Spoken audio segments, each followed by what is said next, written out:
하나님 말씀 사무엘상 16장 14절부터 23절까지 봉독하겠습니다. 여호와의 신이 사울에게서 떠나고 여호와의 부르신 악신이 그를 번뇌케 한지라. 사울의 신하들이 그에게 이르되 보소서, 하나님의 부르신 악신이 왕을 번뇌케 하온즉 원컨대 우리 주는 주의 앞에 모시는 신하에게 명하여 수금 잘 탈 줄 아는 사람을 구하게 하소서. 하나님의 부르신 악신이 왕에게 이를 때에 그가 손으로 타면 왕이 나으시리이다. 사울이 신하에게 이르되 나를 위하여 잘 타는 사람을 구하여 내게로 데려오라. 소년 중 한 사람이 대답하여 가로되 내가 베들레헴 사람 이새의 아들을 본즉 탈 줄을 알고 호기와 무용과 구변이 있는 준수한 자라. 여호와께서 그와 함께 계시더이다.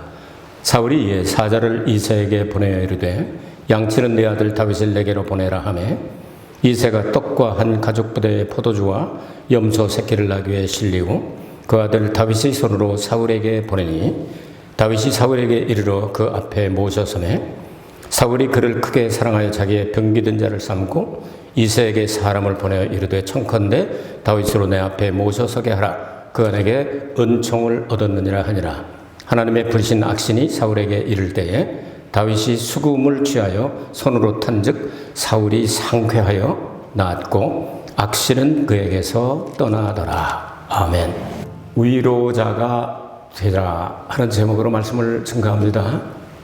이스라엘 초대왕이 겉모습은 멀쩡한데 속으로 병들었습니다. 그래서 악령이 집히면 무슨 짓인지 다 하려고 하는 이런 병들어서 고통을 당했습니다. 이것들은 이제 측근들이 알기 시작을 하니까 이제 각 것을 숨길 수가 없게 되니까 그 밑에는 그 부하들이, 신하들이 얘기를 합니다. 우리 임금님이 이렇게 병이 들었는데 저 악신이 역사할 때 하프를 잘 타는, 아주 수금을 잘 타는 사람이 와서 이것을 하면 그 사람들은 수금 타면서 타는 거 안 하죠. 모세 오경이나 이거 전부 다 하나님 말씀을 다 암송하기 때문에 나오면 다 성경 구절이에요. 그래서 시가 되고 다 그렇게 되죠. 그렇게 하면 나을 텐데 이제 그들이 하도 보고다가 안 됐으니까 이렇게 참다 그 얘기를 이제 얘기를 합니다. 그렇게 했으면 참 좋겠습니다.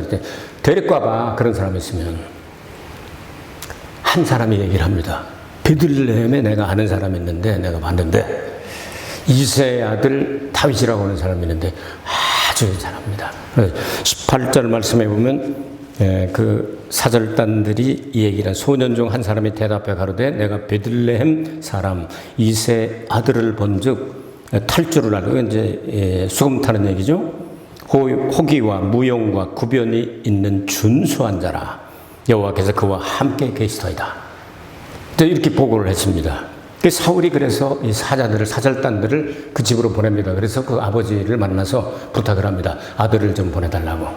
그래서 아들이 오게 되죠. 말하자면 이스라엘의 초대 왕과 2대 왕이 첫 번째로 대면하는 그런 장면입니다. 사울은 다른 사람들보다 어깨 위에 하나가 더 있어. 하지만 어깨 위면 한 40-50cm 되죠. 보통 1m 60에서 70 정도 된다고 생각을 하면 2m 한 10cm나 20cm 정도들은 아주 이스라엘에서는 굉장히 큰 사람 중에 하나였죠. 겉모습으로 말하면 그는 왕이고 한 사람은 목자에 불과한데 정말 누가 누구를 위로해야 될지 그 놀라운 비밀이 오늘 성경에 들어있습니다. 이런 내용들을 생각하면서 다윗을 우리가 투사해가지고 인류의 죄와 저주와 그리고 질병과 사망, 마귀도 그 가운데 포함이 되어 있죠. 이것들을 다 해결하러 오신 예수 그리스도 위로자, 그리고 예수님께서 승천하시고 난 다음 우리에게 보내주신 분도 이름이 보혜사, 위로자 성령님이십니다. 오순절 날까지 이렇게 이런 내용들을 생각하면서 성령 대망을 하면서 성령께서 우리 가운데 계셔서 아주 충만해져서 그 위로의 영을 딱 우리가 먼저 받고 체험을 하게 되면 보는 사람마다 가서 우리도 위로자가 될 수가 있습니다. 하나님 은혜 가운데 이런 역사가 있기를 주의 이름으로 축복합니다. 그럼 오늘 이 말씀의 그 1절에서부터 13절까지는 다윗이 성령의 기름 부음을 받는 그런 얘기가 나오죠. 사무엘로부터 이제 기름 부을 자에 기름을 부었는데 그 기름은 성령의 기름 부으심이라고 설명을 하고 있습니다. 성령의 기름 부으심을 받으면 이제 위로할 수 있는 사람이 되는 거예요. 그래서 이렇게 발탁이 돼서 가게 되죠. 다윗은 평생에 3번을 공식적으로 기름 부음을 받는데, 하나는 가정 예배 시간에 사무엘을 통하여 비밀 예배를 하였죠. 사울이 알면 안 되니까. 그 성령의 기름 부으심을 받고 크게 2가지를 합니다. 뭘 하죠? 하나는 사울에게 붙었던 악신을 쫓아내는 일을 하고, 2번째는 골리앗을 때려 죽이는 그런 일을 하게 됩니다. 그러면 여러분께서 이제부터 이스라엘 역사를 쭉 들으시게 될 터인데, 그 15살에서 17살 사이에 기름 부으심을 처음으로 받았고, 그리고 난 다음 그것 때문에 점점 알려지게 되고, 결국은 사울이 죽이려고 하다가 자기가 죽어버리고 말고, 그 나라가 이제 힘들게 되니까 이스라엘은 12지파, 12부족, 12형제로 다른 형제 쪽으로 안 가고 그 안에서만 해결하죠. 그래서 아주 정확하게 그들은 그것을 구분하는 걸 하나님이 주신 복이다 생각을 했어요. 그래서 그 다윗 지파가 딱 나와서, 이 나라 꼴이 이게 뭡니까? 나라 이제 망하게 생겼습니다. 그러니까 우리끼리라도 한번 다른 나라를 세워야 되겠습니다 하고 헤브론을 중심으로 해서 다윗 지파인 유다 지파가 와서 이 다윗에게 공식적으로 기름 부었죠. 그게 30살 때였다. 예수님도 30살 때쯤 성령의 기름 부으심을 받고 출발하시죠. 그래서 7년 6개월 동안, 그 사이는 이 사울 왕조와 다윗 왕조가 상당한 그 알력이 있고 다툼이 있고, 적어도 2년 이상, 여기 성경의 기록에 보면 2년 이상을 싸우고 있었죠.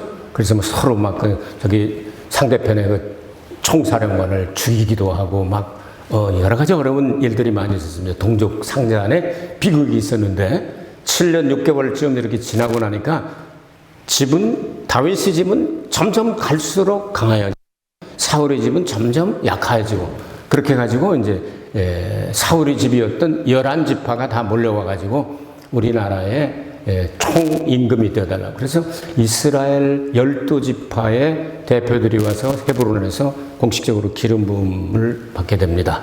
그리고 난 다음 예루살렘으로 수도를 옮기게 되죠. 그것이 BC 3003년, BC 3003년 일입니다. 지금부터 이제 5천여 년 전, 3천년이니까 한 5천년 된 얘기입니까? BC 1000년, BC 1003년, BC 1003년이니까 3000년 정도의 전의 일입니다. 이런 역사를 우리가 기름 부으심과 연결해서 생각을 해봤습니다. 이제 오늘 성경 본문에 나오는 이야기를 조금 하도록 하겠습니다. 16장 15절부터 18절까지 왕의 사절단이 왔다 갔다 하는 이야기 여러분께서 좀 들으셨습니다. 그래서 다윗은 보통 사람이 아니었다. 그러니까 이 무용담이 굉장히 있었던 거죠. 나중에 이제 사울 앞에 가서 다윗이 얘기를 하죠. 이렇게 우리 양을 치고 있는데 곰이나 사자가 와서 양을 뺏어가면은 내가 쫓아가가지고 그걸 다 뺏고 그냥 막 그 다리 사이에서 건져내고, 그것들 내가 안 되면 그냥 걔들 수염을 붙잡고 막 찢어가지고 이렇게 다, 뭐 이런 이야기를 하는 무용담이죠. 자기가 했던 일. 그러니까 그 이야기를 듣고 친구 하나가 사울에게 이야기를 해서, 이제 사울이 그렇게 해서 자기의 병기든 자 혹은 수금 타는 자 이렇게다가, 그 다음에 오늘 17장으로 이렇게 넘어가게 되면은 이제 한동안 조금 떨어져 있었던 부분인데 그건 조금 이따 얘기를 하고요. 위로자 예수 그리스도의 모형이 되기에 충분하다. 그래서 다윗의 자손으로 예수님이 오셔야만 했다. 다윗을 그래서 성경에서는 굉장히 중요하게 생각합니다. 신약 성경이 시작하면서 아브라함과 다윗의 자손 예수 그리스도를 세계는 다윗이라는 말 다비드라고 하는데요. 히브리 말은 다비드라고 하는데 그게 다비드, 요거 똑같은 데서 14라는 글자가 나옵니다. 글자로 하면. 그래서 14대 이렇게 쫙 맞추고, 모든 것들이 다 예수 그리스도는 다윗의 자손으로 오시게 되었다. 그 혈통상, 그러니까 이 족보상으로 보면 그렇다 그 말입니다. 그리고 예수님께서 오셔서 한 일이 바로 다윗이 가는 곳마다 전부 위로를 해주는 겁니다. 왕도 위로해주고, 뭐 백성도 위로해주고, 가는 데마다 위로해주고. 여러분에게도 위로의 영, 보혜사, 성령으로 충만하게 되시길 주의 이름으로 축복합니다. 위로받기를 원하는 사람들이 많아요. 세상 모든 사람들이 다 위로하는 것보다는 위로받기를 원하죠. 참 교회가 이제 역사가 오래되기 시작하니까 초창기에 계시던 분들이 한 분 세상을 떠났는데 조금 전에도 한 시간 전입니까? 이영욱 권사님이 또 이렇게 먼저 세상을 떠나셨네요. 여러분께서 조금 전에 1시쯤 세상을 떠나셨습니다. 여러분께서 기억하시고 기도해 주시고 위로의 영이 그 집에 충만하도록 하십니다. 우리 곁에서 같이 참 어떤 때는 얼굴도 붉히면서 좋은 이야기도 있지만 안 좋은 얘기도 그게 아니야 하면서 또 말다툼도 하시고 참 그런 걸 보면서 저는 수십 년을 보아왔습니다. 그래서 언젠가부터는 조용해졌는데 좀 안 됐더라고요. 왜냐하면 gen기가 이빠이 열 때는 좀 이렇게 그냥 이렇게 하시더니 힘이 다 빠지니까 싸움도 없고 이제 그러시더니 이제 하나씩 다 가시게 되니까 참 무엇으로 위로를 해야 될지 참 세상 모든 사람들이 가는 길로 간다 그 말이죠. 위로가 필요한 사람 천지입니다. 온 세상에. 근데 위로하려면 어떻게 되냐면 하나님의 위로의 영 성령을 받을 때 위로자가 될 수 있다는 걸 오늘 강조하는 거예요. 이날까지 계속 이런 내용으로 연결시키겠습니다. 그럼 예수님이 오시면 무조건 위로하는 겁니다. 사람들은 나사로 죽었다고 그냥 막 아이고 어쩌면 좋아, 아이고 딸만 돌라만네 큰일 났네 하면서 막 울었을 거 아니에요. 예수님이 얼마나 안 되셔서 울지 말라. 예수님도 우셨죠. 그러면 더 이상 울지 말라. 살려주시고 이런 일들을 많이 하셨습니다. 애들이 죽었다고 딸 죽었다고 또 그냥 야이로의 딸 죽었다고 그러지 울지 말라 이렇게 말씀하세요. 가시는 곳마다 위로해 주시는 겁니다. 죄는 용서해 주시고 죽은 자는 살려 주시고 병든 자는 치료해 주시고 그래서 예수님이 하실 수 있는 위대한 능력이죠. 사도들에게도 비슷한 능력을 주셨죠. 그러니까 예수님께서 재림하시면 그런 문제는 이제 싹 없어지게 됩니다. 완전한 위로가 될 것입니다. 예수님께서 보내신 성령님의 별명이 위로자다 그 말이에요. 보혜사란 말은 변호사란 말도 되고 위로자란 말도 되고 돕는 자란 말도 되고 선생님이란 말도 되고 대언자란 말도 되고 그런 뜻입니다. 그러니까 이 성경을 통해서 다윗을 보내서 사울을 위로하고 많은 사람을 위로하고 그러고 병들고 그리고 가난하고 돈 없는 사람들 막 위로하니까 그 사람들이 뭐들지 400명 됐다가 600명 나중에는 왕이 되잖아요. 오늘 또 보면 이스라엘을 구원해서 이스라엘 모든 백성을 위로해 주게 되는데 그 이야기까지 하겠습니다. 17장으로 넘어가면 다윗과 골리앗에 대한 이야기가 나옵니다. 우리 너무 잘 아는 이야기잖아요. 다윗은 사울의 음악 치료사를 하다가 이제는 골리앗과 싸워서 이기는 용사를 하다가 그리고 마지막에는 이제 하나님께서 세우신 이스라엘의 2대 왕이 되게 됩니다. 골리앗이라고 하는 사람이 여기 나와서 역사를 하게 되는데 오늘 성경 사무엘상 17장 16절을 보면 40일이라는 단어가 나옵니다. 그러니까 이 골리앗이라고 하는 사람이 40일 동안 조석으로 아침 저녁으로 시간 정해놓고 계속해서 이스라엘 백성들을 모욕하고 여호와 하나님의 이름을 모욕하고 아주 못된 짓을 계속해서 했죠. 여러분 한 놈인데 40일이라고는 그 단어가 굉장히 중요합니다. 성경에서는. 그렇죠? 모세도 엘리야도 예수님도 40일 금식기도 하셨다고 나오죠. 이스라엘 백성들이 가나안 정탐할 때도 40일 그리고 광야길도 10배에 40년 그렇죠? 예수님께서 부활하시고 승천하실 때까지도 40일 그게 진짜 사순절이라고 말씀을 드렸나? 아니면 수요일날 얘기했나? 내가? 금요일날 얘기했나? 금요일날 얘기했나? 진짜 사순절이지 그렇죠? 이런 내용들이 많이 나오는데 지금 코로나 때문에 팬데믹 현상이 일어나서 많은 나라들이 다 이 방역을 하잖아요. 방역 혹은 검역이라는 단어를 영어로 쿼런틴이라고 그럽니다. 여러분 비행기 타보신 분들 계실 텐데 거기 이제 뭐 설사하냐 뭐하냐 검역 이렇게 할 때 쿼런틴이라고 써져요. 여기 40에서 나온 말이라고 한다. 아시겠습니까? 그럼 40일 동안 이제 쿼런틴 한다는 얘기는 격리를 시켜놓으면 해결이 된다는 거예요. 또 이 40일에서 이런 단어가 나왔는데 오늘 또 40일이 나와요. 그날 골리앗이 골 때려가지고 하고 죽었으니까 그래서 골리앗이죠. 골리앗이 죽었으니까 더 했을까요? 못했을까요? 40일로 끝났죠. 스페인 독감이 1세기 전에 있었는데 40일 만에 수천만 명을 죽였죠. 거기에 비하면 지금은요, 사실 전 세계가 막 떠들어서 그렇지 그렇게 죽지는 않아요. 그렇죠? 코로나19로 죽은 사람이 그렇게 많지는 않잖아요. 숫자가 그렇게 많지 않아요. 많이 걸린다고 그러는데 걸리는 게 비해서 스페인 독감은 40일 만에 수천만 명이 죽었습니다. 요때 이제 생긴 단어들이 그 쿼런틴이에요. 여기 40일이 나오기 때문에 여러분이 오늘 설명을 해주는 거예요. 성경에서 나온 거를. 자, 이렇게 40일 동안을 조석으로 나와서 역사하는데 17장 5절을 보면 그 사람이 머리에는 청동으로 노쇠로 되어 있는 이 아다마에다가는 뭐를 썼느냐 하면은 토구를 막 뒤집어 썼습니다. 그리고 어린 갑을 다 입고 다리에다가 각반도 그냥 막 이 쇠붙이로만 해가지고 그 무게가 보통이 아닙니다. 어떻게 걸었는지 모르겠는데요. 엄청나게 큰 놈입니다. 이런 놈이 나타나가지고 나왔는데 여러분 성경을 보면요. 48절에 보면 이름이 앉았다가 일어난 것 같아요.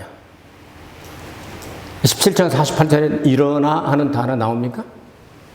성경에 나와야죠? 나오죠? 48절에 17장 48절에 일어나 그 영어 성경에 arouse라고 되어 있습니다. 일어나, arise, arose, 일어났다. 그러면 그 40일 동안 조석으로 앞에는 방패든 자, 뭐 병기든 자 이런 쫄개들 뭐 이렇게 해가지고 이놈은 하도 몸도 큰 데다가 거만하게 앉아서 욕하고 있었던 얘기가 될 수도 있죠. 일어난 거 보니까. 이 다윗이 돌멩이 들고 이제 막 달려가고 그러니까 이놈도 이 뭐야 잘 베이지도 않아 너무 쬐끔해가지고 이 새끼가 나를 무슨 개새끼로 하나 막대기 하나 들고 왜 이 짓이야 하면서 욕을 하고 막 모욕하고 저주하고 막 그러지 않습니까? 그런데 여러분 17장 5절에 보니까 17장 5절 골리앗이 무장을 할 때 전부 다 머리끝에서 발까지 다 무장을 했죠. 자, 그런데 45절을 한번 보실까요? 17장 45절. 45절에 뭐라고 얘기를 했냐면 다윗이 너는 칼과 창과 단창을 가지고 나오거니와. 골리앗이 얼마나 교만하고 얼마나 거드름을 폈는지 투구도 벗어났어요. 여기 보면 투구 벗어놓은 것 같죠? 투구 얘기는 없잖아. 그렇게 생각할 수도 있겠죠? 칼과 단창과 창을 들고 나오지만 나는 만군의 여호와의 이름을 들고 나간다. 이렇게 말합니다. 이런 내용들을 생각해보면요, 이 골리앗이 얼마나 교만하고 얼마나 못되게 욕을 하고 그렇게 했는지를 우리가 이렇게 잘 볼 수가 있을 것 같아요. 그렇죠? 45절에 보니까 투구를 쓰고 너는 투구를 쓰고 칼과 단창과 뭐 이렇게 얘기를 할 수도 있는데 성경은 그것을 기록을 안 하고 있죠. 그러면 혹시나 골리앗이 저까지 저런 것들을 하면서 40일 동안 내가 조석으로 이렇게 펌을 잡고 막 거드름을 피고 교만하게 이렇게 해도 한 놈도 안 나온, 야, 여러 사람 다치고 그 전쟁할 필요 없어. 한 놈씩으로 끝내자. 너희들 중에서 하나 나와. 그럼 내가 나가서 그냥 너희들이 이기면 우리가 종이 될게. 그리고 우리가 이기면 너희들이 그렇게 해야 돼. 겉모습으로 대항할 수 있는 가능성이 있는 사람은 사울 하나밖에 없었지. 그렇죠. 1m 한 60 정도로 평균을 보고 사울은 한 2m 넘었으니까 그 중에 제일 큰 놈은 다른 사람 어깨에 있다고 그랬잖아요. 머리통이. 한 2m 됐을 거 아니에요. 그러니까 여기다가 이렇게 하나 이렇게 올려놓으면. 네? 그러니까 육체적으로는 대항할 만한 게 대항마가 사울 하나밖에 없었다는 얘기예요. 그런데 대항마로 하나님께서 선택한 사람이 누구예요? 제일 조그만 15살에서 17살 때는 그냥 애띤 얼굴이 발걸스러워 눈이 그냥 톡 튀어나오고 반짝반짝하는 다윗을 거기다가 대항을 시켰단 말이죠. 여러분 성경에서 네피림이란 말을 보신 적 있습니까? 창세기 6장부터 나오기 시작하죠. 그 네피림들이 나중에도 노아홍수로 쓸어버렸는데도 그 다음에도 또 나왔다고 창세기 6장 4절인가 나오죠. 그러니까 가나안 땅을 정탐하게 될 때 네피림들을 보았죠. 아낙자손들이라고 나오고 그 거인들 네피림들을 보았다. 거기다 비교할 때 우리는 메뚜기 같다. 그렇게 비교를 하지 않습니까? 그 네피림들이 어디에 남아있냐고 여호수아 11장 22절 112 이렇게 외워요. 112 여호수아서 11장 22절에 보면 이 네피림들 그러니까 이 거인족들을 가나안 원주민들이 보호를 했는데 그 보호하는 장소가 세 군데입니다. 가자와 가드와 아스돗 세 군데가 나오죠. 근데 골리앗의 고향이 어디예요? 가드죠. 아스돗은 어디예요? 하나님의 언약궤를 7개월이나 뺏겼을 때 다곤 신전이 다 파괴돼 버리고 박살나 버리는 것이 아스돗이죠. 가자는 어디예요? 지금까지 역사하죠. 이스라엘을 쓰러뜨리겠다고 그냥 이 별동대를 조직해가지고 특수부대를 조직해서 계속 미사일을 쏘는 데가 어디예요? 가자 지구잖아. 그 세 군데의 자식들이 요 거인 족속들, 네피림들, 여러분들을 보호해 준 거예요. 하나님은 가나안 땅을 그래서 멸종을 시키라고 그랬죠. 전멸시키라고 그랬죠. 보호하지 말고. 싹! 아주 그냥 뿌리채 다 뽑아버리고 아주 박살을 내버리고 씨도 말려버리라고 그렇게 말씀을 하신 거예요. 그러면 팔레스타인이라고 하는 팔레스타인 이 가나안 원주민하고 블레셋하고는 어떤 관계가 있느냐? 그러니까 하나님께서 약속하신 약속의 땅으로 들어갈 때 팔레스타인에 살고 있었던 사람들이 가나안 7족속이에요. 그거는 함의 자손입니다. 성경을 보면. 그러니까 흑인 계통 아주 쉽게 얘기할게요. 흑인 계통 사람들이에요. 근데 블레셋이라는 나라가 계속 나오죠. 이스라엘을 괴롭힌 블레셋. 여러분들은 어디 사람이냐면 지중해 그리스 남쪽에 있는 섬 크레타 섬이라고 있어요. 그 섬 그러니까 그건 야베 족속입니다. 백인족. 요놈들이 자기네끼리 싸우다가 져가지고 이쪽 지중해 배 타고 건너서 상륙한 것이 바로 가자 지구예요. 그게 바다 옆이에요. 거기서 올라와가지고 거기서 지금까지 가나안 원주민하고 섞어지기도 하고 이렇게 하면서 계속 살고 있어서 그냥 우리는 필리스타인, 블레셋이라는 단어에서 그래서 팔레스타인이라고 하는 말을 쓰기 시작하게 된 거죠. 원래는 가나안 원주민들이었다. 이런 관계가 있는데 아주 이놈, 그러니까 요 블레셋 요 족속 가운데서 특별히 이 골리앗이라고 하는 놈은요, 사탄의 그림자와 같은 놈이에요. 사탄의 화신이죠. 그러니까 이놈이 나와가지고 쿼런틴 이 40일 만에 이제 딱 끝나게 되는데 40일 동안을 그렇게 하나님을 욕하고 이스라엘을 저주하고 못된 말을 다 했는데 하나님이 그날 끝내시려고 40일을 맞춰서 다윗을 보내서 다윗이 보니까 네가 칼과 단창과 창을 가지고 나오거니와 속으로 내심 생각할 때 빈 데가 한 군데 있네. 맞박이네, 저 새끼. 대들보 깨야 되겠네. 하는 생각이 들었을까요? 안 들었을까요? 아니, 성경에 없다고 내가 얘기했다고 또 뭐라 하지 마. 일단 성경에 그렇게 기록이 되어 있으니까 머리를 무장 안 한 것처럼 돼 있잖아. 엘라 골짜기에서 5개를 땄죠. 그때 블레셋 나라가 5이야. 요놈만 죽이는 게 아니고 나는 5을 다 죽였다. 사무엘하 21장서부터 보면 다윗과 장수들에 의해서 그 5방백, 그러니까 지금으로 하면 5 왕들이 다 죽었더라 기록을 해요. 이것은 예수 그리스도, 다윗의 자손으로 오신 예수 그리스도가 마지막 사탄, 마귀, 최후의 적 그리스도까지 다 죽이실 것이다 하는 내용이 드는 거죠. 구약 성경은 이렇게 신약을 통해서 해석하고 예수님에게로 인도하고 예수님을 알게 하는 목적이 있어요. 자, 여기까지 이제 들으셨으니까 대강 아시겠는데, 다윗이 등장할 때는 예수님처럼 나타났죠. 12명이나 더 되는 군인들, 천사들, 그건 재림하실 때 천사가 하도 숫자가 많아서 구름처럼 보일 수 있어요. 그래서 요한은 환상을 보고, 야, 구름 타고 오시는구나. 구름에 섞여진 천사들을 이렇게 생각할 수도 있고요. 그렇게 나오잖아요. 자, 이렇게 가지고 다윗이 등장할 때는 목자를 이렇게 막대기 하나 들고 돌멩이 하나 들고, 그러니까 목동처럼 이렇게 간 거예요. 그 예수님 오셨을 때 그 12명이나 넘는 천사들을 다 그때 데리고 옵니까? 아니죠.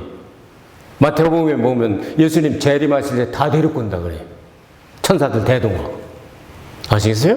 그때 데리고 오시는 거예요. 천사들을 다 예수님이 천사장 자격으로 그 주의 호령과 천사장의 소리와 하나님의 나팔을 떼떼 울리면서 예수님이 천사들 다 거느리고 오신다 하고 성경은 기록을 하고 있어요.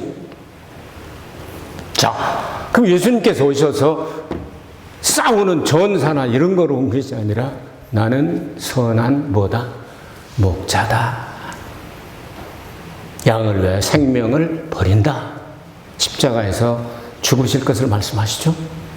다윗도 목숨 걸고 나간 겁니다. 아니, 이렇게 저렇게 모욕하고 하나님의 이름을 모욕하고 우리를 모욕을 하고 그냥 막 저주하고 하는데 어째서 아무도 안 나가냐. 그 뭐 형들하고 얘기 뭐 이런 얘기 쭉 여기 기록되어 있으니까 집에 가시라고. 재밌어요. 모노가타리가 아주 재밌어요. 근데 읽어보시고요.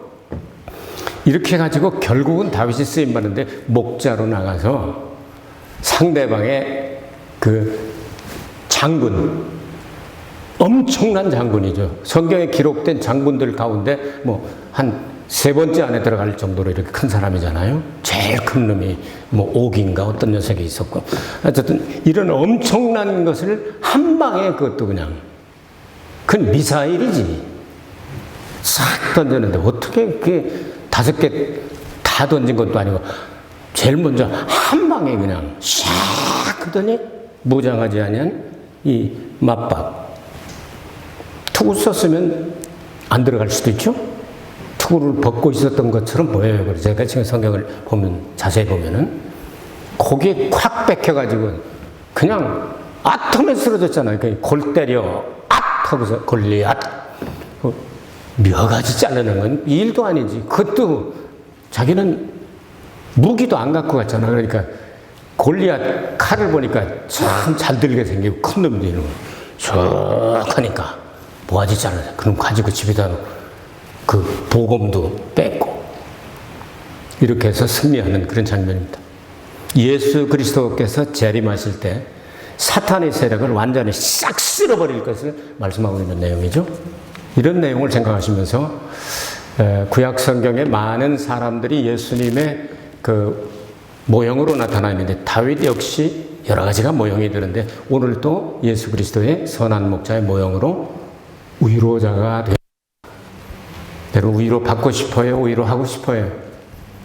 위로받기만 해서 당신은 사랑받기 위해 태어났고 위로받기 위해 태어났고 맨날 그런 것만 하지 말고 해봐요. 좀 내 속에 위로의 영, 성령, 보혜사 성령으로 충만하게 될 때 손 하나 움직이는 것이 위로가 되고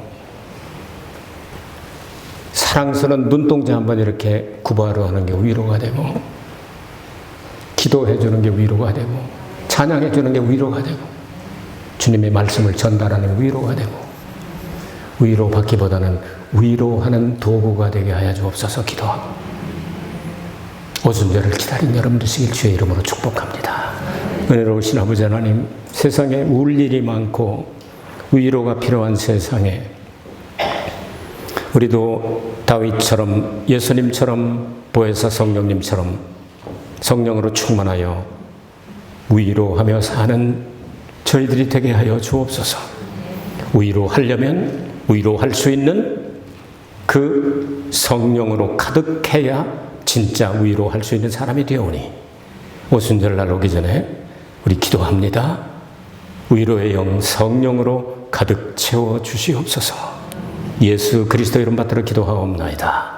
아멘. 주님께 영광의 박수 올릴까요?